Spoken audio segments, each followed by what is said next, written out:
దాసరి భౌతికాయాన్ని ఉంచుతారు. 12 గంటల తరువాత దాసరి అంతిమ యాత్ర ప్రారంభమవుతుంది. మొయినాబాద్ ఫామ్ హౌస్ కు తరలిస్తారు. సాయంత్రం 4 గంటలకి అధికార లాంఛనాలతో దాసరి అంత్యక్రియలు పూర్తవుతాయి. 1942 మే 4న జన్మించిన దాసరి నిన్న సాయంత్రం 7 గంటలకు కన్నుమూశారు. గతంలో కొంత అనారోగ్యానికి గురయ్యారు. ఆసుపత్రిలో చికిత్స పొంది మళ్ళీ తిరిగి వచ్చిన తర్వాత అందరూ ఆశించారు మళ్ళీ కోలుకుని ఆయన సినిమాల్లో మళ్ళీ యాక్టివ్గా ఉంటారు, దర్శకత్వం కూడా చేస్తారని ఆశించారు. అయితే మళ్ళీ వారు అనారోగ్యానికి గురి కావడం, గత 4-5 రోజులుగా ఆసుపత్రిలో చికిత్స పొందుతూ నిన్న సాయంత్రం మరణించిన వార్త తెలుగు సినీ పరిశ్రమనే కాకుండా తెలుగు వారందరినీ కూడా దిగ్భ్రాంతికి గురి చేసింది. అలాగే కేవలం చిత్ర పరిశ్రమతోనే కాకుండా దాసరి నారాయణరావుకి రాజకీయాల్లో కూడా, రాజకీయ నాయకులతో కూడా అత్యంత సాన్నిహిత్య సంబంధాలున్నాయి. ముఖ్యంగా యూపీఏ హయాంలో ఆయన కేంద్ర మంత్రిగా పనిచేశారు. కేంద్ర బొగ్గు శాఖ సహాయ మంత్రిగా పనిచేస్తున్నారు. కాంగ్రెస్ నాయకులు కూడా కొంత సాన్నిహిత్య సంబంధం ఉంది. దర్శక దిగ్గజాలు కె విశ్వనాథ్ లాంటి వారెందరో కూడా దాసరి నారాయణరావుతో ఉన్న సంబంధాన్ని నివాళులర్పించి దాసరి పార్థివ దేహానికి ఒకసారి గుర్తు చేసుకున్న పరిస్థితి మనం చూసాం. ఎంతో మంది ఇటు దర్శకులు, నిర్మాతలు, నటులు, సాంకేతిక నిపుణులు అనేక మంది దాసరి తమ మధ్య ఇక లేరు అన్న నిజాన్ని నమ్మలేకపోతున్నామని చెప్పారు. నిన్న సాయంత్రం ఈ వార్త తెలిసినప్పటి నుంచి కూడా వారు అటు ఆసుపత్రికి, ఇటు దాసరి ఇంటికి కూడా అనేక మంది వచ్చి నివాళులర్పించిన పరిస్థితి. కొద్దిసేపటి క్రితమే దాసరి ఇంటి నుంచి దాసరి భౌతికాయాన్ని farm house film Nagar film chamber కి తరలించారు. అక్కడ అభిమానుల సందర్శనార్థం దాదాపు 12-12:30 దాకా ఉంచుతారు. అనేక మంది వారిని కడసారి దర్శించుకోవాలనే ఆశతో అనేక ప్రాంతాల నుంచి వస్తున్న పరిస్థితి. 12 దాటిన తరువాత ఫామ్ హౌస్, మొయినాబాద్ లోని ఫామ్ హౌస్ కి తరలించి సాయంత్రం అంత్యక్రియలకు అక్కడే ఏర్పాట్లు చేస్తున్నారు.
దాసరి నారాయణరావు ఒక దర్శకుడిగా అండ్ ఒక దర్శకుడు అనే ఒక చైరుకి ఒక గుర్తింపు, గౌరవాన్ని తీసుకొచ్చిన వారిలో మొట్టమొదటి దర్శకుడు అని అందరికీ తెలిసిన విషయం.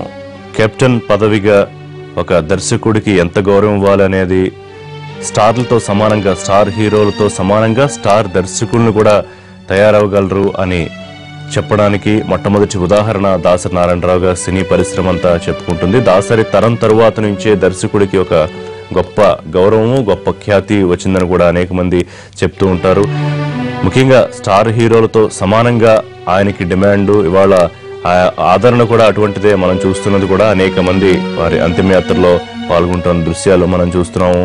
ముఖ్యంగా రామారావు, నాగేశ్వరరావు గారులతో దాసరి నారాయణరావుకు ఉన్న సంబంధాలు, అలాగే వారితో అనేక సినిమాలు నిర్మించారు, ఎన్నో గొప్ప చిత్రాలు నిర్మించారు వారిద్దరితో. అలాగే అనేక చిత్రాలు సామాజిక సమస్యలను ఇతివృత్తంగా చేసుకుని అనేక సినిమాలు దాసరి ఆయన దర్శకత్వంలో బయటకు వచ్చాయి. దాదాపు 150కి పైగా సినిమాలు దర్శకత్వం వహించడం కూడా ఒక రికార్డు.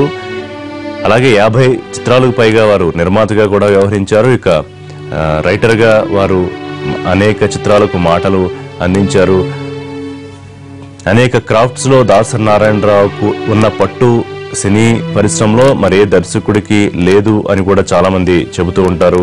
అనేక క్రాఫ్ట్స్లో ఆయనకు పట్టునే కాదు, ఇతర సమస్యలు కూడా కేవలం దర్శకత్వమో నిర్మాణమో కాకుండా మిగతా సమస్యలు కూడా చిత్ర పరిశ్రమలో ఎవరికి ఎటువంటి ఆపద వచ్చినా లేకపోతే ఎటువంటి విభాగానికి ఏ సమస్యలు వచ్చినా కూడా మొట్టమొదట దర్శకరత్న దాసరి ఇంటి తలుపే తట్టేవాళ్ళం. ఖచ్చితంగా సమస్య పరిష్కారం అయ్యే వరకు ఆయన నిద్రపోయేవారు కాదు, ఖచ్చితంగా వెంటపడి కృషి చేసేవారని అనేక మంది నిన్న సాయంత్రం నుంచి కూడా మాట్లాడుతున్న పరిస్థితి మనం చూసాం. అందరూ కూడా దాదాపుగా ఒక పెద్ద దిక్కును కోల్పోయాము అన్న ఒక భావనలో ఉన్నారు.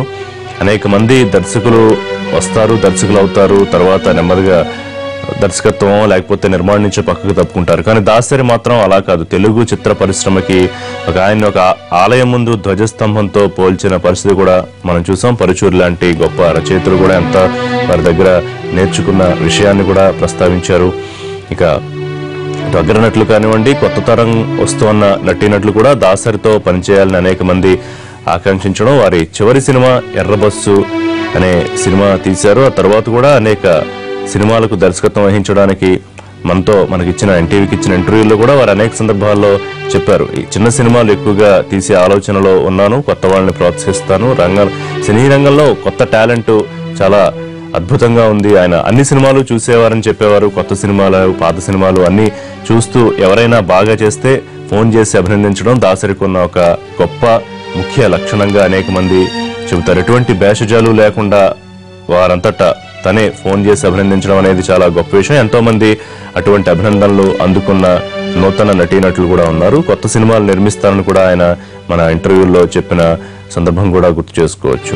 దాసరి లాంటి ఒక దిగ్దర్శకుడు, అన్ని రంగాల్లో పట్టున్న ఒక దర్శకుడు లేకపోవడం నిజంగానే ఒక పెద్ద దిక్కు తెలుగు సినీ పరిశ్రమ కోల్పోయిందని చెప్పడంలో అతిశయోక్తి ఏం కాదు.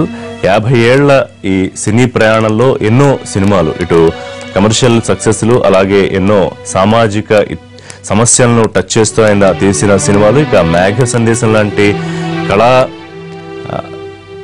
కళకి ఎక్కువ ప్రాధాన్యత ఉన్న అనేక సినిమాలు, వాటిని కావ్యాలుగా కూడా కొంతమంది చెప్పిన పరిస్థితి మేఘ సందేశం లాంటి సినిమాలని మనం చూసాము. ఎన్నో సినిమాలు దర్శకత్వం వహించారు, కొన్ని సినిమాలు దర్శకత్వం వహిస్తూ నిర్మించారు, వేరే దర్శకుల సినిమాలను కూడా దాసరి నిర్మించారు. సో తనకంటూ ఒక ప్రత్యేక గుర్తింపును, తనకంటూ కొన్ని పేజీలను ఆయన తెలుగు చిత్ర పరిశ్రమలో ఖచ్చితంగా రాసుకుని వెళ్ళిపోయారు. అయితే ఒక దిక్సూచిలాగా మాత్రం ఎప్పటికీ ఉండిపోతారు దాసరి. ఎవరికైనా రిఫరెన్స్ కావాలంటే దాసరి సినిమాలు ఒకసారి చూసుకుంటే చాలా రిఫరెన్స్లు దొరుకుతాయి. ఎటువంటి పాయింట్స్ని ఎలా డీల్ చేయాలనే విషయం అర్థమవుతుందని కూడా మనతో నిన్నటి నుంచి మాట్లాడుతున్న కొంతమంది రచయితలు, దర్శకులు కూడా చెప్పిన పరిస్థితి. ముఖ్యంగా కార్మిక రంగం ఒక పెద్ద దిక్కును కోల్పోయామని ఫీల్ అవుతోంది. ఎందుకంటే లైట్ బాయ్ దగ్గర నుంచి సినిమా పరిశ్రమలో టాప్ రో యాక్టర్స్ వరకు ఉండే ప్రతి వాళ్ళకి ఏ సమస్య వచ్చినా కూడా దాసరి దగ్గరికే వచ్చేవారు. ఖచ్చితంగా మిగతా వాళ్ళు ఎవరో ఒకళ్ళిద్దరు ఉన్న సమస్యలు పరిష్కరించడానికి ఖచ్చితంగా దానికంటూ ఒక ఫెడరేషను, ఒక కార్యవర్గం ఉన్నా కూడా దాసరినే ముందుగా వాళ్ళు ఆప్షన్గా ఎంచుకోవడానికి కారణం ఖచ్చితంగా ఈ సమస్య పరిష్కారం అవుతుంది, ఒక పెద్ద మనిషిలాగా వారు పరిష్కరిస్తారని అనేక సందర్భాల్లో చాలా మంది చెప్పిన పరిస్థితి ఇవాళ మనకు అదే కనిపిస్తోంది. వారు నిన్న సాయంత్రం మరణించారన్న వార్త తెలిసినప్పటి నుంచి కేవలం చిత్ర పరిశ్రమకి సంబంధించిన అగ్ర భాగాన ఉన్న నటీనటులు, దర్శక నిర్మాతలే కాకుండా అనేక మంది వచ్చి వారిని దర్శించుకోవాలని, చివరిసారిగా చూడాలని, తమ అనుభవాలు ఒకసారి గుర్తు చేసుకోవాలని పడుతోన్న తపన మనం చూస్తున్నాం. ప్రస్తుతం వారి ఫిల్మ్ ఛాంబర్కి దాసరి భౌతికాయాన్ని తరలిస్తూ ఉన్న దృశ్యాలు మనం లైవ్ ద్వారా చూస్తున్నాం. అక్కడ కొంతసేపు అభిమానుల సందర్శనార్థం ఉంచిన తర్వాత ఇటు రాష్ట్ర ముఖ్యమంత్రి కేసీఆర్, అలాగే ఆంధ్రప్రదేశ్ ముఖ్యమంత్రి చంద్రబాబు నాయుడు కూడా దాసరిని చివరిసారిగా దాసరి భౌతికాయానికి నివాళులర్పించడానికి వస్తారు అని సమాచారం. వారు వచ్చి నివాళులర్పించిన తర్వాత మిగతా అభిమానులు, సినీ కార్మికులు అందరూ చూసిన తరువాత 12:30 తరువాత మొయినాబాద్ ఫామ్ హౌస్ కు తరలిస్తారు. దాదాపుగా ఫామ్ హౌస్ కి ఇప్పటికే అంత్యక్రియలకు సంబంధించి ఏర్పాట్లన్నీ పూర్తయి అధికారిక లాంఛనాలతో, ప్రభుత్వ లాంఛనాలతో దాసరి అంత్యక్రియలకు సంబంధించి ఏర్పాట్లు జరుగుతున్నాయి.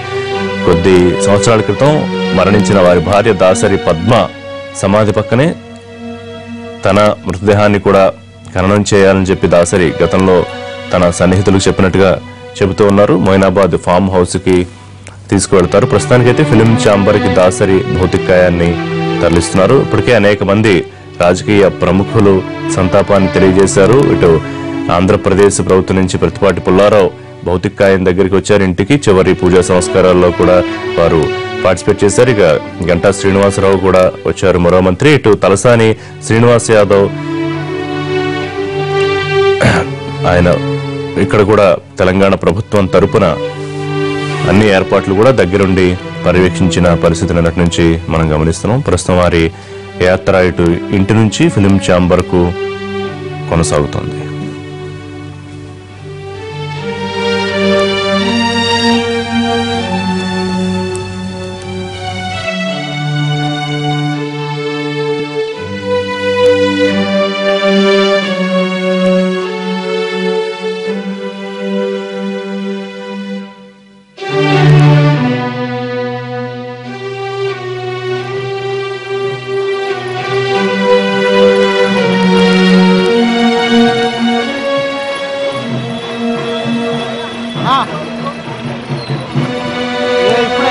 ర్యాలీ బయలుదేరిందన్నా